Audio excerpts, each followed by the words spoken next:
Y estamos en comunicación telefónica con el doctor Víctor Becker, director del Centro de Estudios de la Nueva Economía de la Universidad de Belgrano. ¿Cómo está, doctor Becker? Buenos días, mucho gusto de saludarlos. Bueno, muchas gracias por esta comunicación. Y ha salido durante estos días la famosa paradoja de los salarios argentinos, que consiste justamente en que muchos de ellos son altos, incluso haciendo una comparación con el resto de los salarios de la región, pero el poder adquisitivo es bajo. Esta tendencia a que todavía la inflación no llega a controlarse. ¿Cómo ve el panorama de aquí en más, teniendo en cuenta que, bueno, el 22 de octubre ya tenemos las elecciones y quizás están un poco frisadas la toma de medidas como para achicar el déficit fiscal? ¿Cómo esto está repercutiendo en la ciudadanía, ¿no? Y esta fuerte paradoja que hace que el salario pareciera que está bien, pero el problema es que cuando uno llega a la góndola, como quien dice, no puede llegar a comprar la misma cantidad de bienes que antes adquiría. Bueno, varias cuestiones. En primer lugar, es cierto que los salarios medidos en dólares son los más altos de América Latina, pero también es igualmente cierto que los precios en dólares son también los más altos de América Latina, y yo diría que una buena parte del mundo. Cualquiera que viaja al exterior inmediatamente se da cuenta que los precios en la Argentina exceden a los precios en la mayoría de los países del mundo. De ahí entonces que el poder adquisitivo del salario, por más que nominalmente sea alto, el poder adquisitivo es bajo. ¿Cómo va a seguir esto en adelante? Bueno, yo creo que en realidad, la inflación en la Argentina está, convergiendo a un nivel que a nuestro juicio va a estar en torno al 24% anual, y bastante por arriba de lo que eran los cálculos del Banco Central. Esto tiene que ver con que, en primer lugar, un proceso inflacionario genera una inercia en el cual los agentes de la economía toman sus decisiones en base a la inflación pasada, y por lo tanto, si no se quiebran las expectativas, es difícil de que la inflación logre bajarse. El gobierno tiene, una teoría, que es pensar que la inflación puede combatirse con un solo instrumento, que es la política monetaria, y por lo tanto ha dejado prácticamente solo al Banco Central a cargo de este tema. Creo que por ahora lo que se ha conseguido es por lo menos estabilizar el nivel de la inflación. O sea, el gobierno recibió una inflación en el orden del 25%, y esto es por ahora lo que vamos a tener en el transcurso de este año.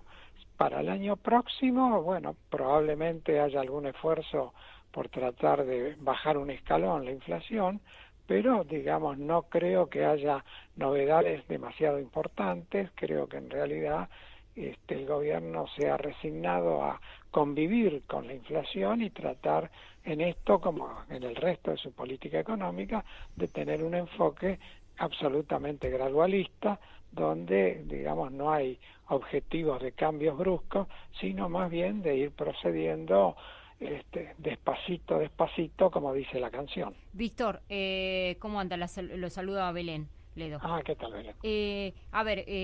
Estamos en un año especial, en un tiempo especial, un último trimestre casi del año 2017 que se ve socavado por las elecciones, las PASO, las elecciones definitivas ya a fin de octubre. O sea, ¿qué se espera en la economía argentina para este último casi cuatrimestre o trimestre del año? Bueno, en primer lugar, uno no debería esperar, me parece, grandes novedades en octubre, porque las PASO fueron una especie de gran encuesta nacional, y creo que las elecciones van a reflejar más o menos los resultados que ya hubo en las PASO, con algún pequeño movimiento motivado fundamentalmente porque hay candidatos que evidentemente están lejos de poder aspirar a obtener votos, y esto seguramente va a determinar una profundización en la polarización que se registró.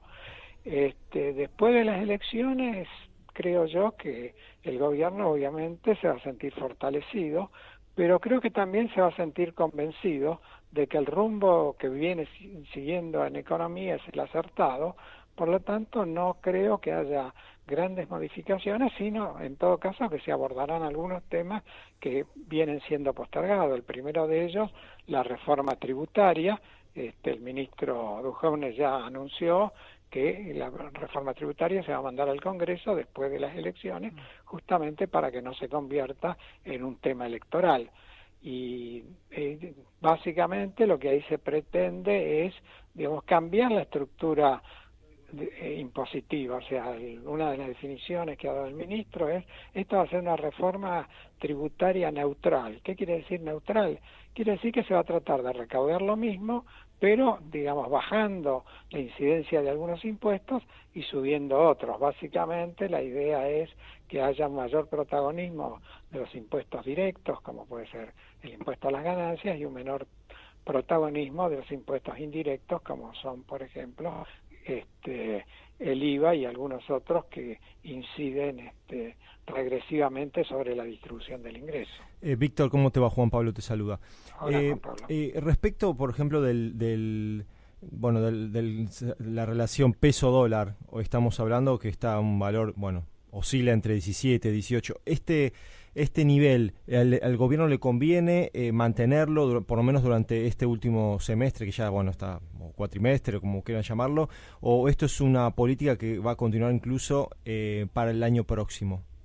Bueno, el problema es que la cotización del dólar en la Argentina va muy atada a el precio de los principales productos que integran la canasta familiar. O sea, cualquier movimiento en el precio del dólar inmediatamente repercute en productos tales como el trigo, el maíz, la carne vacuna, que son al mismo tiempo o bien productos principales en la canasta de consumo, o bien insumos importantes como el trigo para la elaboración de la harina y el pan, y así sucesivamente. Por lo tanto, digamos, que si se desplaza el tipo de cambio, inmediatamente esto tiene impacto sobre los precios al consumidor, y esto lo hemos visto con el movimiento del dólar que ha habido hace mes y medio, 2 meses.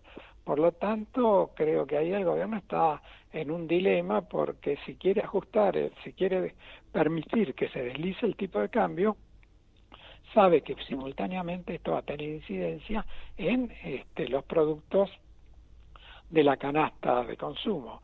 Por lo tanto, lo que tiende a primar es tratar de estabilizar el tipo de cambio, aun cuando con el nivel de inflación que tiene la Argentina se traduce en un atraso cambiario significativo. Es decir, nosotros llegamos a tener, según nuestros cálculos, un atraso cambiario cercano al 30%. Esto bajó ahora al 25% gracias a, digamos, el deslizamiento que tuvo el dólar, pero el costo de esto ha sido un paso, es decir, un salto hacia arriba en los niveles de inflación. Ahora, para atacar esta cuestión o mantener, digamos, este tipo de cambio, ¿la única salida es salir, comprar y vender lo que hace el Banco Central comúnmente? Bueno, el Banco Central tiene la posibilidad de regular efectivamente el tipo de cambio, y todo depende de cuál es la prioridad en ese sentido. En realidad, como el Banco Central, decía yo anteriormente, ha quedado solo en el manejo de la política antiinflacionaria, tiene muy pocas herramientas. Una herramienta es la tasa de interés, y la otra es que, en definitiva, en lo que incide básicamente es en tratar de controlar el tipo de cambio. Si eso no es suficiente, bueno, puede salir, o como lo ha hecho el Banco Central, a vender parte de los dólares de sus reservas para mantener el tipo de cambio. Lo que pasa es que esto, en definitiva, digamos, es una política que puede dar resultados en el corto plazo. Claro. A largo plazo, si uno tiene el tipo de cambio constante y la inflación continuamente en ascenso, bueno, el atraso cambiario va empezando a incidir sobre las exportaciones que bajan y las importaciones que suben. Ahora, claramente con las elecciones, que van a suceder en octubre, o lo que ocurrió ahora en las PASO, que justamente fue la antesala, la gente está creyendo en este modelo económico, o por lo menos está dando una chance, entendiendo de que este es el camino que quiere seguir. Bueno, es lo que aparece en los resultados electorales, efectivamente. Por eso digo, es que creo que va a haber más continuidad que cambio después de las elecciones, porque de alguna manera creo que la interpretación es que, bueno, hay una mayoría que está respaldando este rumbo económico. Ahora, a nivel internacional, los países, donde el presidente Macri estuvo, si bien son comentarios muy positivos, pareciera que Argentina está en un proceso de recuperación. Argentina se está insertando de a poco, está consiguiendo nuevos negocios, nuevos cambios a nivel internacional, o esto simplemente es de la boca para afuera los países que solamente atinan a comentar y a opinar. Bueno, ahí creo que tenemos claroscuros, o sea, fíjate vos lo que pasó con la visita del vicepresidente de Estados Unidos. Vino acá con manifestaciones muy positivas hacia el rumbo económico y político de la Argentina, y una semana después nos cerraron las importaciones de biodiesel. Claro. Entonces, esto es como que una cosa son las palabras y otra cosa son los hechos. También acá tenemos otro factor que está jugando de manera significativa en el tema de las inversiones, o sea, contrariamente a, digamos, todas las manifestaciones positivas que se hacen respecto de la Argentina, las inversiones no llegan, y acá creo que está jugando, digamos, una rara paradoja. Al gobierno le rinde políticamente polarizar con la expresidenta, pero esa polarización con la expresidenta se lee en economía como que la principal alternativa al actual gobierno es volver a lo que tuvimos hasta el 2015. Y entonces el espanto que une o que suma votos en política, ese mismo espanto ahuyenta las inversiones. Este es un poco, me parece, el gran dilema que enfrenta la Argentina en este momento. Estamos en camino de endeudarnos muchísimo más con los nuevos créditos que el presidente cada tanto viene informando. Sí, porque en realidad, justamente como el enfoque para bajar el déficit es un enfoque gradualista, el déficit fiscal se va financiando fundamentalmente en este momento con endeudamiento público, y endeudamiento público que se coloca en el exterior. Entonces, el año pasado se emitieron bonos por netos por 35.000 millones de dólares. Este año vamos en camino de una cifra similar. Para el año que viene por lo menos se requerirían 20.000 millones de dólares más. O sea, la variable de ajuste acá es justamente el endeudamiento, fundamentalmente endeudamiento externo.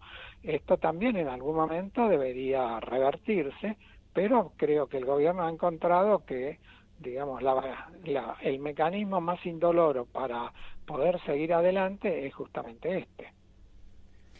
Víctor, ya tenemos que cerrar. Le agradecemos muchísimo. Vamos a seguir estando al habla con todos los temas de actualidad de la economía nacional e internacional. Le mandamos un gran abrazo. Otro para ustedes. Gracias por llamar. Por favor. Hasta luego, Víctor. Gracias. Con nosotros estuvo Víctor Becker, director del Centro de Estudios de la Nueva Economía, Universidad de Belgrano.